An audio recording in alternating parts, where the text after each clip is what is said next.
Welcome back to 2 Minute Tuesday, guys. This video is going to be longer than 2 minutes because today I'm going to show you how to loosen a seized tap and replace a washer. Now I've seen a few of these videos online and they're okay, they're not bad, but they don't give insights to difficult or seized taps. So what I'm going to do is throw some ideas at you, what I've learned over the past 12 to 14 years, and hopefully it will get you by. First things first, for the tap that you're working on, you're going to need to isolate the water using the isolation valve.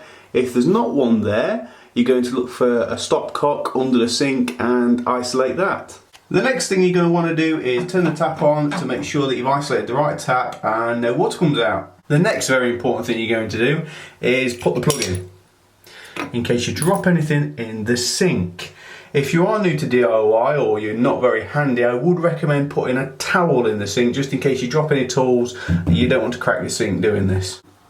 So now we're going to go ahead and take a small flathead screwdriver and prise off the decorative cap. Now I've seen a few videos where people are having trouble doing this. My advice is, if you can't get the decorative tap off, stop now. Just get somebody else in to do it, get a professional in, because if you can't get that off, then you're not going to have much luck getting the insert out, to be honest.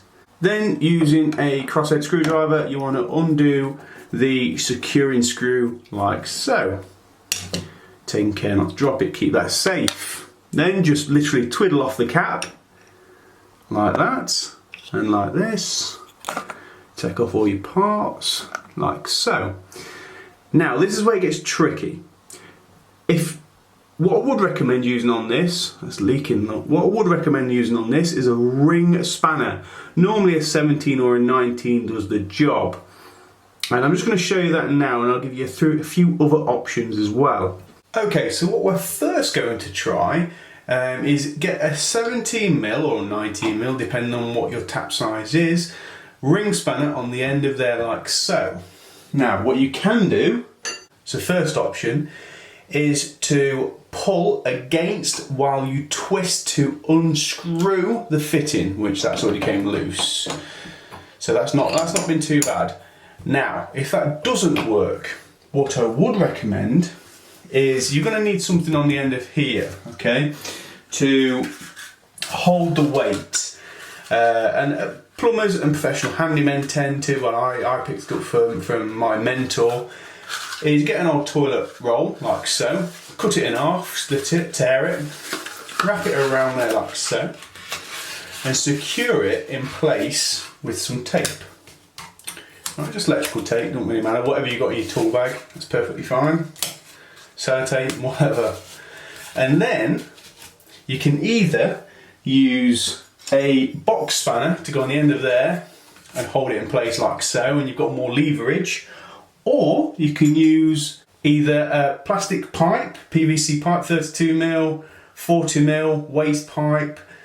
And what I have used in the past is, if you've got a Henry Hoover, the spout off there. You can put that on and get some nice leverage. I've even used a lump of wood to jam it in place. I mean, I'm a plumber, I've done all sorts. So that is other options. And if you still can't get it loose with one spanner, what you can do is double it up and get more leverage. So you're just linking the spanners together like that, okay? And you just lefty-loosey, righty-tighty, and with that more leverage, that should unscrew the cartridge. If that fails, what I tend to do, if it's gunked up around here with all old scale and everything else, get yourself one of these. This is a spark plug cleaner. Okay, it's just a wire brush, and you can just literally be careful not to scratch the chrome, but it shouldn't do because it's not strong enough. I've never had the problem. You just literally wire it up like this.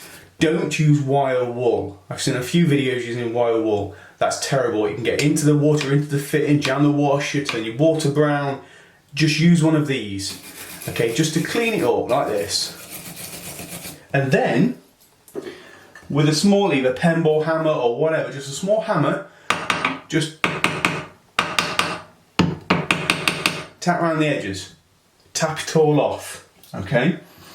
If that fails, what you can use, and I have resorted to these once before, but it's not advised, this is pure brute force.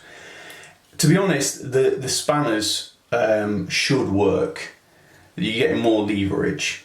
But what I have resorted to is mole grips. Tighten them on, put a fitting on here, a piece of pipe or something to get more leverage on the tap. But again, you're going to need something in place. You're going to need that Hoover spout on there, or even another pair of hands if somebody else is around. They can be quite difficult, but I've given you a few options there of how to loosen it up. Do not use WD-40. I've seen so many comments saying use WD-40. No. Don't use WD-40 because people tend to leave it on and they don't clean it very well, and what can happen, they can perish the rubber washers inside. So all this work would have been for nothing. Don't clean any of this with wire wool either. You can use a spark plug cleaner, that's absolutely fine. It won't leave any debris anywhere and it won't damage anything. So once you've got this off, replace this washer and replace this one. Don't replace one because you don't want to be doing the same thing again in 6 months. I've seen people use adjustable spanners and grips. That's perfectly fine. To be perfectly honest, that's what I tend to use. Purely because I'm a professional, I use it on a daily basis. Now when putting this on, don't over tighten it, just nip it all. That's all you got to do, just nip. You don't want to over tighten it, you can do it with your hand and one spanner, that's perfectly fine. But going back to the adjustable spanners, people are saying they can slip and everything. Well, yeah, for an average DIY person, I can see why that is, and the ring spanner would be the best option for you. But you need to remember when you're doing this that you're keeping constant pressure on this hand, and this tap doesn't move, because if it does move, you will need to adjust or tighten the nut underneath as well. And if it's on rigid pipe work, it can pop off. So just be wary of that. So once you're happy, you can put everything back together in reverse order, and that's it, you've changed the washer. If you're finding it very difficult to get this off or out, you know what, it's probably just easier just to bang a new tap on. I found that out in all my years as a plumber. Half the time just changing a washer on an old tap like this, it's just easier just to get some new modern taps and I've done with it. I will be doing further videos on mixer taps and everything else, so make sure you stay tuned for that. But in the meantime, so thanks for watching guys. If this has helped, give me a thumbs up, hit the subscribe button, and I'll see you on the next video.